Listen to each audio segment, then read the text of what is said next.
Samahan nyo nga pala ako ngayong araw pumunta sa may Alicia. Pupunta nga pala tayo ng Alicia ngayon mga kasingkit dahil i-deliver nga pala natin yung hoodie. And yan nga pala yung hoodie na suot ko mga kasingkit. And ito nga pala si Sir Chad, siya nga pala yung pinakaunang umorder sa atin ng cotton hoodie. Syempre dumaan na nga din pala tayo dito kila Boss Pam. Dahil nga ipapakabit na nga pala natin tong manual ISC natin. Nga pala may bagong problema na naman nga pala yung motor ko. O diba sabi sa inyo puros content ko na lang dito yung pagkasira ng motor ko. Kaya tara, samahan nyo ko.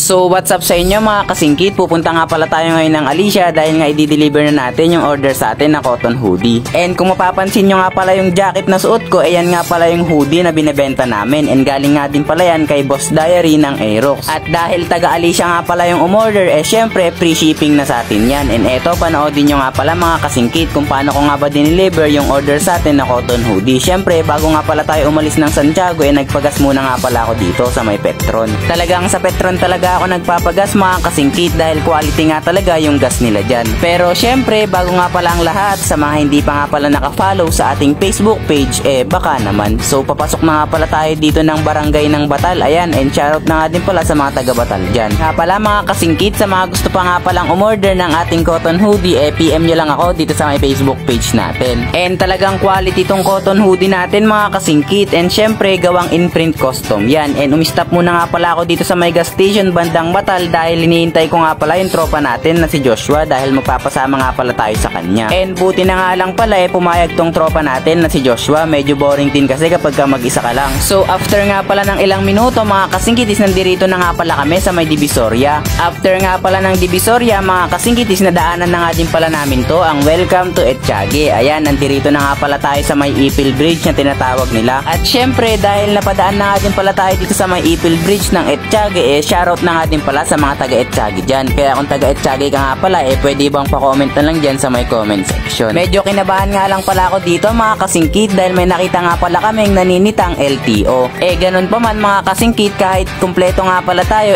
syempre kinakabahan pa rin ako. Baka mamaya sitahin tayo. Pero mabuti na nga lang pala mga kasingkit, hindi nga pala kami pinara ng mga LTO na to. Kaya nagpapasalamat pa din ako at safe tayo. Nagulat na nga lang din pala ako na bigla na lang merong LTO dito. Baka may operasyon sila. Kaya sa mga dumadaan dyan medyo mag-ingat-ingat din kayo. Ilang minuto nga lang din pala mga kasingkitis, nandirito na nga pala kami sa may Isabela State University. And shoutout na nga din pala sa mga nag-aaral dyan. And alam nyo ba mga kasingkit na marami nga din palang mga taga Santiago na nag-aaral dyan sa may ISU. Mukha nga talagang napakaganda nga rin talagang mag-aaral dyan sa may ISU. And after nga lang din pala ng ilang minuto mga kasingkitis, nandirito na nga pala tayo sa may bridge ng papuntang Alicia. O diba napakabilis lang naman ng biyahe natin. And yung umorder nga pala ng hoodie sa atin sa may Jollibee na nga lang daw pala kami magmi-meet up. And talagang hinabol lang namin to mga kasingkit kasi si Sir nga pala pupunta nga pala siya ng Thailand this week. Kaya hinabol na kagad natin to, kaya agad-agad naman dineliver na natin sa kanya. Pagkarating ko nga pala sa may Jollibee ng Alicia mga kasingkitis, nandirito na nga din pala si Sir. Ayan, and shoutout na nga din pala kay Sir dahil siya nga pala yung pinakaunang umorder ng ating cotton hoodie. O kaya sa mga nagbabalak dyan na umorder, i-PM nyo na lang ako dito sa may Facebook page ko. At syempre hindi nga din pala mawawala yung picture natin dyan. And ayan, salamat nga pala ulit Sir Chad, and ingat po kayo sa inyong biyahe. So after nga pala natin ma-deliver yung cotton hoodie mga kasingkitis, dediretso na nga pala tayo sa may shop nila Boss Pam.